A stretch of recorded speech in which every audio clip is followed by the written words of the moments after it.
السلام علیکم ورحمۃ اللہ. آج جمعہ کا دن ہے. میں ڈیلس میں ہوں اور یہ ایک مسجد ہے جس کا نام ہے مسجد ابراہیم. اور یہ سٹی ہے فورٹ ورتھ. جی فورٹ ورتھ کی.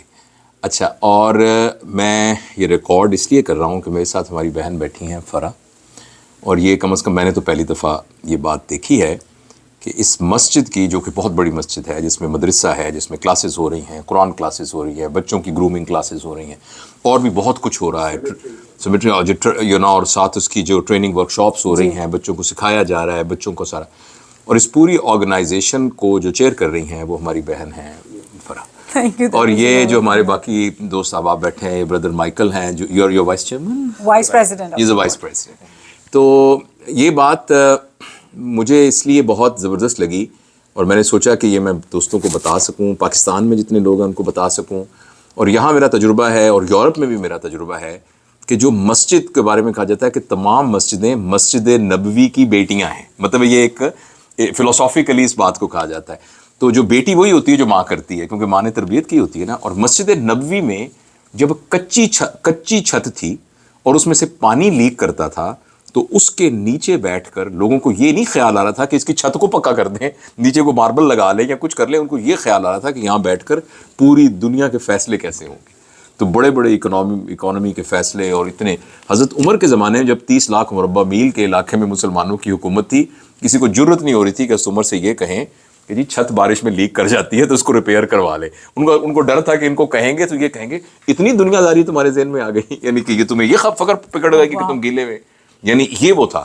لیکن اس مسجد میں بیٹھ کر کیا کیا فیصلے ہو رہے تھے. وہ مسجد جیل بھی تھی, مطلب پکڑ کے لوگوں کو باندھ دیا جاتا تھا. ہم یہ کہتے ہیں نا کہ کوئی غیر مسلم آ نہیں سکتا, اور ہمارے تو وہ جو غیر پکڑ کے جو قیدیوں کو باندھا جاتا تھا وہ غیر مسلم ہی تو ہوتے تھے, جو مسجد میں آ کے اسلام کو قبول کرتے تھے, تو غیر مسلم. تو یہ چیز اب ویسٹ میں اور امریکہ میں ادھر دیکھنے میں آئی ہے. میں پہلے بھی یہاں آتا رہتا ہوں, تو اس مسجد میں آ کے مجھے لگا کہ تمام دوستوں نے یہ فیصلہ کیا کہ چونکہ, اور دوسرا یہ کہ ہمارے پاکستان میں خاص طور پر ایسا لگتا ہے کہ مسجد صرف مردوں کے لیے ہوتی ہے.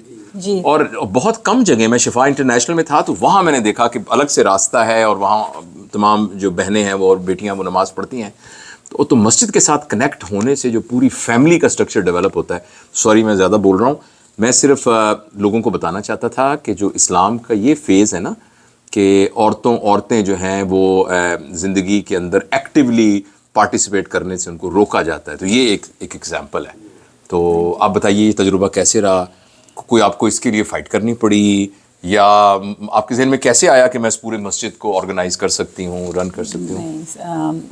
فائٹ تو کوئی نہیں کرنی پڑی, بیکاز آئی تھنک جو بورڈ ہمارا اس مسجد کا ہے وہ بہت ہی پڑھا لکھا انٹلیکچوئل قسم کا ہے. We have a mix of board, diverse group ہے, عربز بھی ہیں, Badr Michael is from Nigeria, Gambia. And then جو ہمارے سینئرز ہیں سارے ٹرسٹیز ہیں, I think they were very open minded towards it کہ آپ ایک عورت کو کریں. اور بردر اسلم کے بورڈ پہ میں وائس پریزیڈنٹ ہوتی تھی, تو brother Aslam has to leave for a certain reason, تو اس میں ایکٹنگ پریزیڈنٹ بن گئی میں. اور I think he supported me throughout in that sense کہ you continue this acting president for the year. And پھر they I think ask for the permission or something, because مسجد میں usually It all happened about 25 years ago when the physicians was running this organization and they were getting, so I was the younger generations. Assalamu alaikum. So اس مسجد کی story یہ ہے کہ 25-30 سال پہلے میں move ہوا یہاں, تو زیادہ تر ہمارے سینئر جو فرسٹ جنریشن امیگرینٹ کے تھے وہ زیادہ تر فزیشین تھے, وہ مجھ سے سینئر تھے. And one day I came here to take my son to the school to admit, and medical exam of Tarrant County, Nizam Pirwani and 2 other brothers was sitting waiting for me. And as soon as I entered, they says, "Come here." I say, "What?" Say, you are going to serve the board." I says, "Don't give me the title, I'll serve the board." They says, "This building, your son going to use it, so you better take the charge." So after that, I brought the next generation, and we decided that women is going to be part of the board director. And at that time, our imam we have a hard time, and finally he allowed 2 sisters. Then later on, after 15, 20 years, I become again president because some reason, and Sister Farah joined the board, and I said, well, this is the time, we'll get it. And she was doing very good job. MashaAllah, she got trained with me. And I stepped out, and we gave her a chance, and this is her second term. Mashallah. And MashaAllah, we are available as an advisor, as a mentor, but she managing beautifully this organization now. Right. So what I understand is that it's a voluntary work, ji but you're not ji paid for that. नहीं Right. Okay. So for those who don't understand Urdu, I think I thought that this will go all over the world. So and to our Muslim brothers and also to our non-Muslim brothers and sisters. So that I want to convey this message to them as well. That please, if you have a misunderstanding about Islam, that women are second-grade citizens there, this is wrong. So they are equally participant in all the affairs of the life. Of course, they are more delicate, they are more precious. So there are some limitations. You never put your diamonds in your kitchen. You never put your diamonds on outside on your stairs. You always keep it safe because they're very precious. So since women are more precious, your daughters, your sisters, your wives, your mother, they're very precious. So there are certain limitations because of their preciousness, which people think that this is a restriction. So you feel any problem? Actually, please let me know that what is your job in doing it? So basically, I started in 2007 with my kids up at Sunday school at TSIS. We have a full Sunday school upstairs, and I participated and started with serving just pizza there. Okay. Then for the kids during the lunchtime. Then I joined in the PTO, the parent-teacher coordination. They thought I will work with that.